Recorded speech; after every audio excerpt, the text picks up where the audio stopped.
been a long time since Dylan and I knew each other. I've wondered about him. What kind of man he'd grow up to be. Were things as hard for him as they were for me? Maybe in here, they were even harder.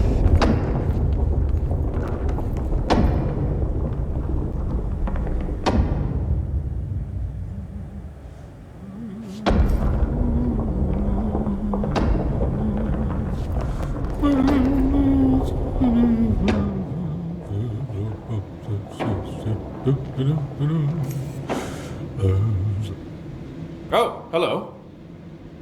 Is there something I can help you with? I'm Jessie, the new director. I need to get inside. New director? Right. Well, okay. Hello, I'm Frederick Lэngstton, the Panopticon supervisor. It's not the best time for a tour. We have hiss everywhere, numerous cell breaches, and system failures across the board, but you're the director, so here we go. Founded by Zachariah Trench, the Panopticon is our state-of-the-art repository for all altered items. I don't have time for this. Power and... I was told Dylan Faden was kept here. Can you help me find him? Faden? Sure. Darling wanted him somewhere secure and isolated away from people. He's in the maximum security cells, upper level.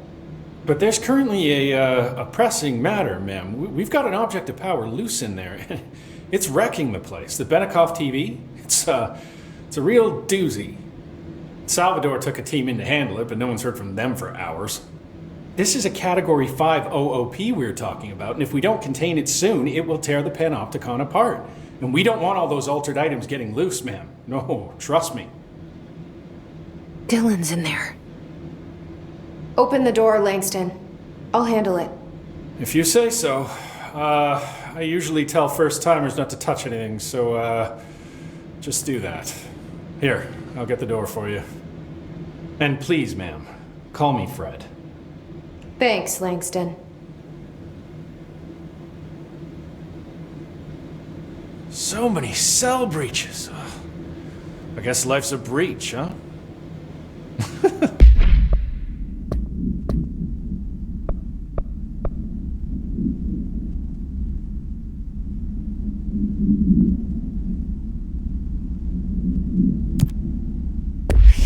I'm funny.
August 4th, 1964.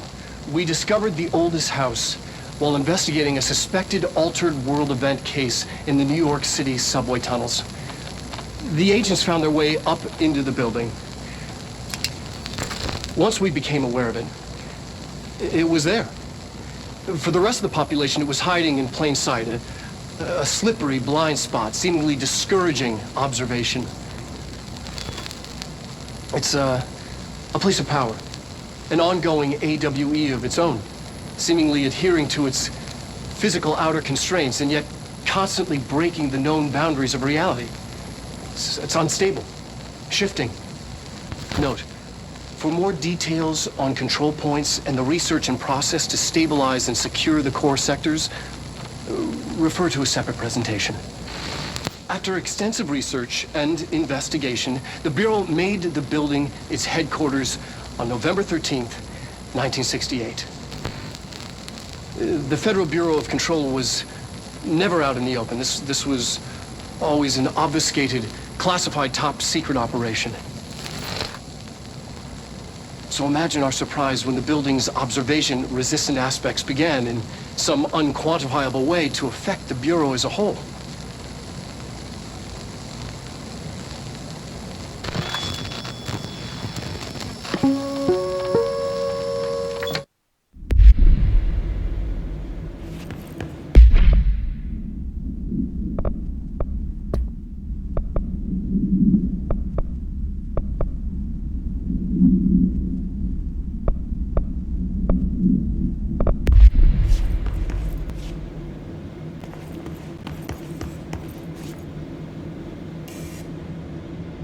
Is the TV back in its box yet? There's no rush or anything, it's just, you know, an ongoing concern. Do you like working at the FBC? Sure. I mean, yeah, the drama's a bit much, but I get better benefits here than I would over at the Postal Service. I checked. Better healthcare. That's not to say I don't like my job, ma'am.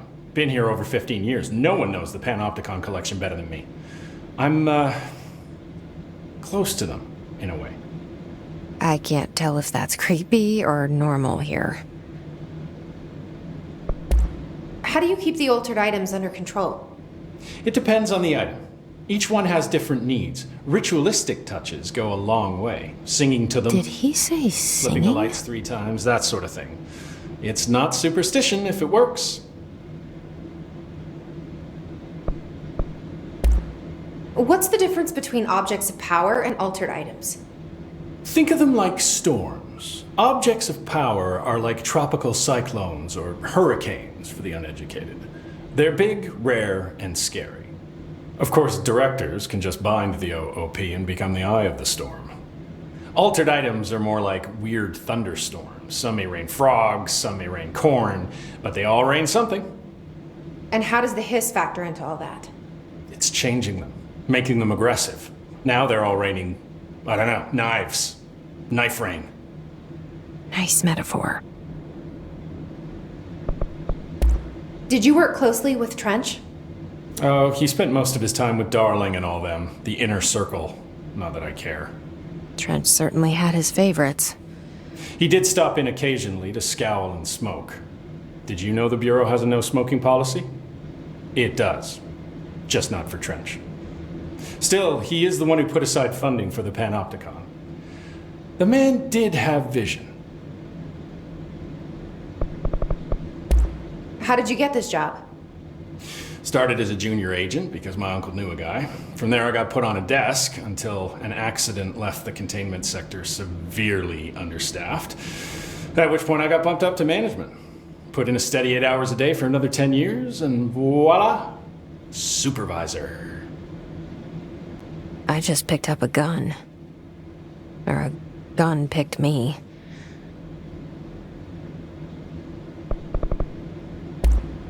I'll see you later, Langston.